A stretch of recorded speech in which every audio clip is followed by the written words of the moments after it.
आज हम लोग क्षितिज का लेसन 2 पढ़ेंगे ल्हासा की ओर। इसके जो लेखक हैं वो राहुल सांकृत्यायन हैं। राहुल सांकृत्यायन का जन्म 1893 ईस्वी में हुआ था उत्तर प्रदेश के आजमगढ़ में, और इनकी मृत्यु 1963 ईस्वी में हुई थी। इनका जो बचपन का नाम था, मूल नाम था केदार पांडे था। इनका मूल नाम केदार पांडे था और इन्होंने काशी, आगरा तथा लाहौर से शिक्षा प्राप्त की थी। 1930 ईस्वी में ये गए थे श्रीलंका और वहां से बौद्ध धर्म को धारण किए थे और इन्होंने पाली, प्राकृत, अपभ्रंश, तिब्बती, चीनी, जापानी, रूसी अनेक भाषाओं पर इनका अधिकार था, इसलिए इन्हें महापंडित भी कहा जाता है।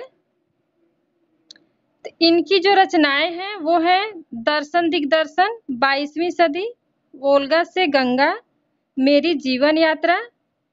इस तरह ये सब इनकी प्रमुख कृतियां हैं। इन्होंने जो रचनाएं की हैं वो उपन्यास, कहानी, आत्मकथा, यात्रावृत्त, जीवनी, आलोचना, शोध आदि अनेक विधाओं में इन्होंने अपनी रचनाएं की है और इन्होंने लगभग 150 पुस्तकों की रचना की है। ये मुख्य रूप से घुमक्कड़ स्वभाव के थे। घूमना इन्हें अच्छा लगता था और घूमने से क्या होता था कि जो अज्ञात स्थान है उसकी जानकारी भी होती है, मनोरंजन भी होता है तथा वहाँ की संस्कृति से हम रूबरू भी होते हैं। तो जो राहुल सांकृत्यायन है वो एक घुमक्कड़ स्वभाव के थे और अपनी जो जहाँ भी वो घूमते थे, जाते थे, वहाँ का रोचक ढंग से वर्णन करते थे, एकदम सरल भाषा में और रोचक ढंग से वर्णन करते थे।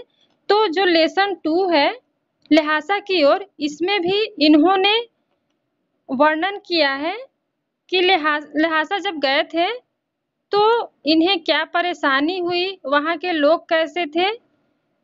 तो इससे हम वहाँ की संस्कृति के बारे में हमें जानकारी मिलती है कि उस समय वहाँ लोग कैसे रहते थे, उस समय रास्ते में जाने में क्या परेशानी हुई, उस सब की जानकारी हमें मिलती है। और इनका जो मूल नाम था वो केदार पांडे था और जब ये श्रीलंका गए थे 1930 ईस्वी में, तब इन्होंने बौद्ध धर्म धारण किया था और उसी समय से इनका नाम राहुल सांकृत्यायन पड़ा।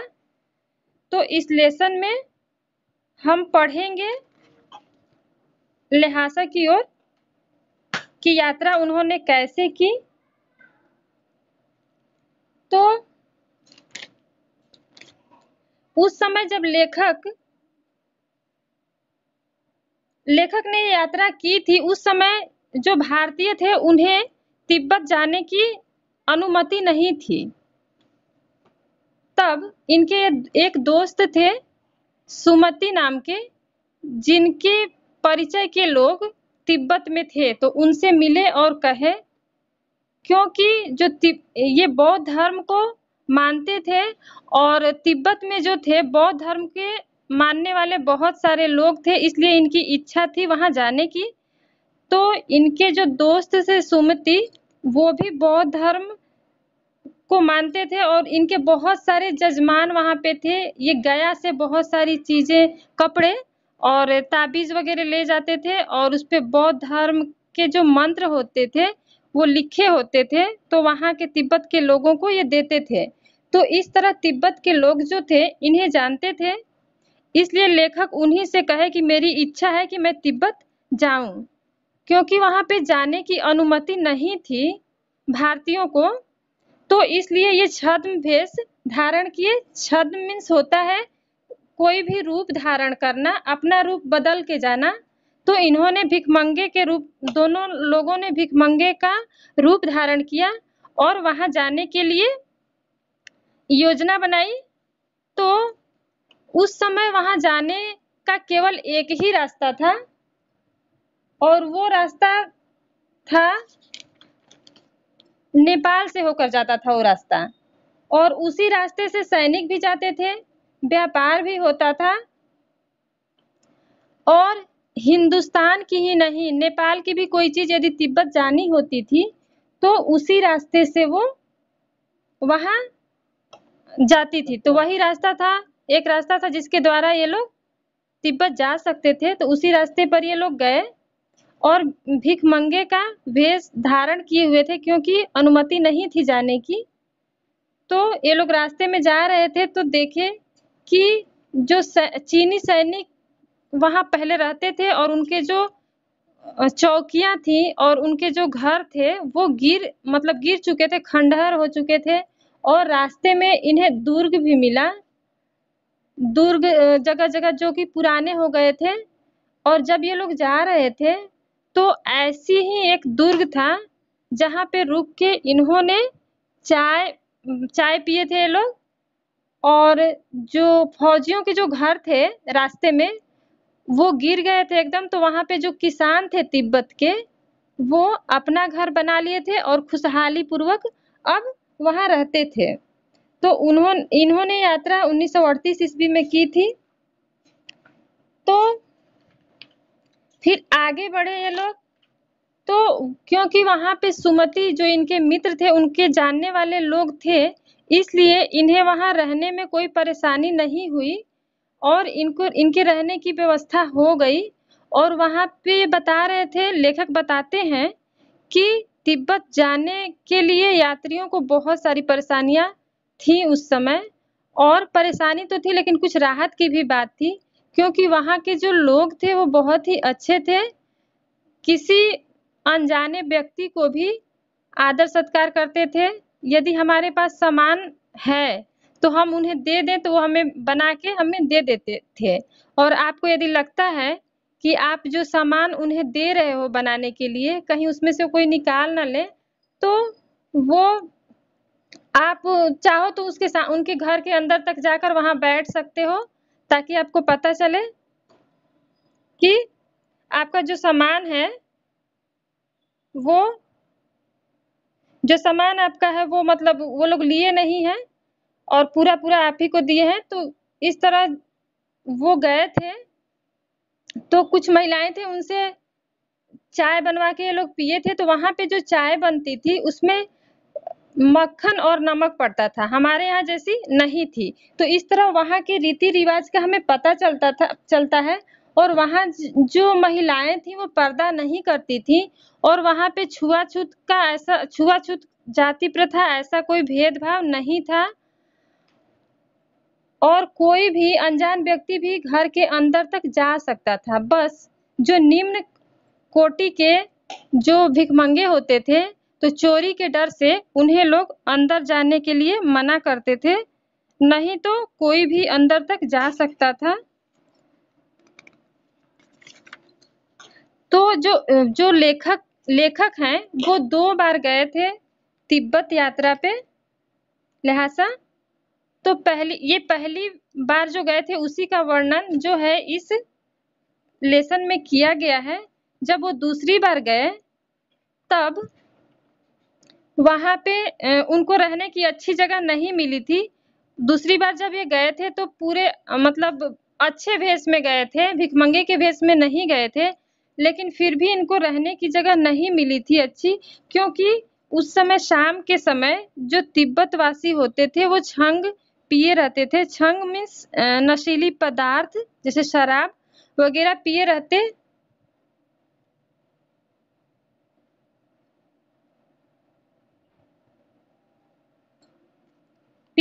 थे। तो इसलिए जो था उनको पहचान नहीं पाए, और इसलिए उन्हें रहने की जगह अच्छी नहीं मिल पाई थी। इसके आगे जो था, तब तक ये लोग कहाँ तक पहुंचे थे? थोंगला एक स्थान था, वहां तक पहुंच गए थे, उसके आखिरी गांव तक। उसके आगे था डांडा थोंगला, इन्हें पार करना था, जो कि बहुत ही खतरनाक जगह थी। वहां 16-17 फीट की ऊंचाई थी और दूर-दूर तक कोई गांव नहीं दिखाई पड़ता था, तो इसलिए वहां चोर और डाकू रहते थे। तो ये जो था स्थान डाँड़ा-थोंगला, वो बहुत ही खतरनाक स्थान था। वहां पे चोर और डाकू रहते थे और चोर और डाकू जो रहते थे, वो किसी को ये नहीं देखते थे कि इनके पास सामान है या नहीं है। पहले उनको मार देते थे, उसके बाद देखते थे सामान, जो भी सामान रहता था ले लेते थे। तो क्योंकि वहां पे पुलिस पे सरकार अच्छा खर्च नहीं करती थी, इसीलिए इसलिए वहां पे पुलिस में कोई ज्यादा भर्ती मतलब खर्च ही नहीं करती थी सरकार, तो इसलिए पुलिस वहां वहां पे बेपरवाह थी, उतना ध्यान नहीं देते थे। इसलिए जो डाकू थे बिना परवाह किसी की भी हत्या कर देते थे। और जैसे कि यहाँ पे रहता है कि हथियार मतलब हम नहीं रख सकते हैं, केवल रखते हैं अपनी सेफ्टी के लिए रख सकते हैं। तो वहां पे जो था उस टाइम हथियार का भी कोई कानून नहीं था। पिस्तौल, बंदूक, लाठी कोई भी कुछ भी चला सकता था और किसी का खून भी वो लोग कर देते थे, क्योंकि इतना सुनसान रहता था कि खून भी कर देंगे किसी को पता नहीं चलेगा। तो लेखक भिखमंगे के वेश में थे, इसलिए उन्हें इसका डर नहीं था। लेकिन कहीं भी यदि कोई डाकू या चोर ऐसा लगता था कि कोई मिल रहा है, तो वो अपनी एक टोपी पहने रहते थे और उसको उतार के कूची कूची वहां पे बोलते थे, दया दया 1 पैसे दे दो, इस तरह कह के भीख मांगने लगते थे, ताकि वो लोग चोर डाकू इनका कुछ न कर सके। यदि गांव में कोई किसी का खून कर देता तो उसको सजा भी मिलती, लेकिन इतना वो सुनसान इलाका था कि वहां पे खून यदि कोई कर देगा तो कोई पूछने ही नहीं आता था। तो जो डाँड़ा थोंगला था उसको पार करना मुश्किल था और अगला पड़ाव था 16-17 मील से कम नहीं था। फिर उसके बाद अगले पड़ाव पर जब वो लोग पहुंचते, वो 16-17 मील से कम नहीं था और जो पहाड़ था बहुत ही मतलब ऊंचाई पे चढ़ना था इन लोगों को। तो जो लेखक थे अपने दोस्त सुमति से बोले कि यहाँ पे चलना तो बहुत नहीं हम लोग चल पा रहे हैं, तो ऊंचाई पे चढ़ने के लिए हम लोग 2 घोड़े कर लेते हैं। तो जो सुमति थे वो बोले कि ठीक है। तो अगले दिन वो लोग 2 घोड़े कर लिए और घोड़े पर चढ़ के वो चढ़ाई, जो पहाड़ की चढ़ाई थी उसे चढ़ने लगे वो लोग। तो जो लेखक का जो घोड़ा था कुछ समय बाद धीरे-धीरे चलने लगा, क्योंकि थकान हो गई थी, इतनी ऊंचाई थी कि चढ़ना मुश्किल हो रहा था। तो लेखक को भी लगा कि घोड़ा थक गया होगा, इसलिए वो उसे कुछ नहीं बोले। फिर फिर थोड़ी देर बाद देखे तो कोई था ही नहीं, सब लोग आगे निकल गए थे और लेखक जो थे वो ही पीछे रह गए थे। तब तब वो आगे थोड़ा-सा गए तो देखे 3-4 रास्ते थे, तो उनको समझ में नहीं आ रहा था किधर जाएँ। फिर वो गलत रास्ते पे निकल गए और कुछ दूर आगे चले गए। फिर लोगों से पूछे कि ये रास्ता किधर जाता है? तो वो बोले कि नहीं, आप गलत रास्ते पर आ गए हैं। तो फिर वो लौट के आए और उनके दोस्त जो थे सुमति तब तक उनका वेट कर रहे थे और गुस्सा भी हो रहे थे कि शाम हो गया, ये कहाँ रुक गए। जब वो आए तो अपनी बताए कि हम रास्ता भूल गए थे। तब फिर वो लोग आगे बढ़े और वहां पे जो है आग जलाकर वो लोग मतलब आग जलाकर पहले जो ठंड भी लग रही थी तो उसको दूर किए और फिर आगे बढ़े। तो उस समय जो पहाड़ था वहां का, वो उस पे पेड़ पौधे नहीं थे और पेड़ पौधे भी नहीं थे, एकदम खाली खाली, एकदम मतलब पत्थर की तरह पहाड़ था। इस तरह फिर वो लोग आगे बढ़े और रास्ते में फिर चाय पिए और सत्तू खाए एक जगह रुककर। और उसके आगे आगे बढ़े तो अब अब हम तिंगरी के एक विशाल मैदान में थे, जो पहाड़ों से घिरा टापू सा मालूम होता था, जिसमें दूर एक छोटी सी पहाड़ी मैदान के भीतर दिखाई पड़ती है, उसी पहाड़ी का नाम तिंगरी समाधिगिरी था।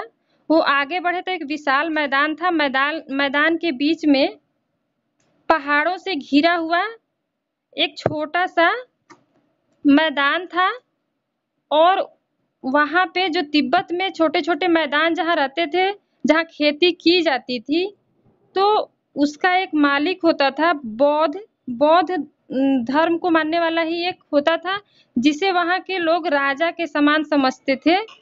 तो ये लोग वहाँ गए, आगे बढ़े और वहाँ उनसे मिले तो वो जो थे बहुत ही अच्छे, जो वहाँ के जो उस एरिया का जो मालिक था, जो बौद्ध धर्म को मानने वाले थे, तो वो बहुत ही अच्छे व्यक्ति थे और उन्होंने इनका बहुत ही आदर सत्कार किया। तो वहाँ पे जो लेखक थे, वो देखे कि उनके पास एक घर है जिसमें कि बौद्ध धर्म की बहुत सारी पुस्तकें हैं। तो वो पढ़ना चाहते थे। तो उनके लेखक के जो दोस्त थे उनके साथ, तो वो उनको फिर अच्छा नहीं लगता। फिर वो बोले कि आप अपने जजमान के यहाँ जाइए, तब तक जो भी आप कपड़े लिए थे वो, और उसपे बौद्ध मंत्र लिखा हुआ था, वहाँ के लोगों को देते थे। तो वो कहे कि तब तक आप गाँव में जाइए और उन सब लोगों को दे दीजिए और तब तक हम इसे पढ़ लेते हैं। तो फिर वो उसको पढ़ते हैं और तब तक वो उनके जो दोस्त थे, वो जाते हैं और सब गाँव में बौद्ध धर्म के जो कपड़े और मंत्र जो लिए रहते हैं, जो भी ताबीज़, वो सब देते हैं और सब वहाँ के जो लोग थे इनका बहुत ही सम्मान करते थे और कुछ पैसे इनको देते रहते थे सुमति को। फिर वो उससे पहले जो था, वो कई जगह रुकना चाहते थे और अपने जजमान लोग से मिलना चाहते थे, लेकिन लेखक बोले कि ये रुकेंगे तो टाइम हमारा जो है वो नुकसान होगा, इसलिए कहते थे कि आप आगे बढ़िए और आप जब हम लहासा पहुँच जाएँगे तो आपको जितने भी पैसे आपके जजमान देते थे, मतलब वो हम दे देंगे। लेकिन यहाँ पे इनको किताब पढ़ना था, तो इसलिए ये वहाँ पे रुके और कहे कि आप जाइए, तब तक ताबीज़ वगैरह जो भी है उसको आप देकर आइए। तो इस तरह फिर वो जहाँ पे रुके थे, जो एक छोटे-छोटे एरिया मतलब जगह होता था, वहाँ खेती-बाड़ी होती थी। तो वहाँ का जो मालिक होता था, एक बौद्ध व्यक्ति ही होता था, जो बौद्ध को मानने वाला होता था और वहाँ के जो लोग थे, उन्हें राजा की तरह मानते थे। तो वो जो थे, इनका बहुत ही आदर-सम्मान किए और फिर जब ये लोग पूरी किताब को पढ़ लिए, तो फिर अच्छे से इनकी विदाई किए। तो इस तरह ये लेसन कंप्लीट होता है।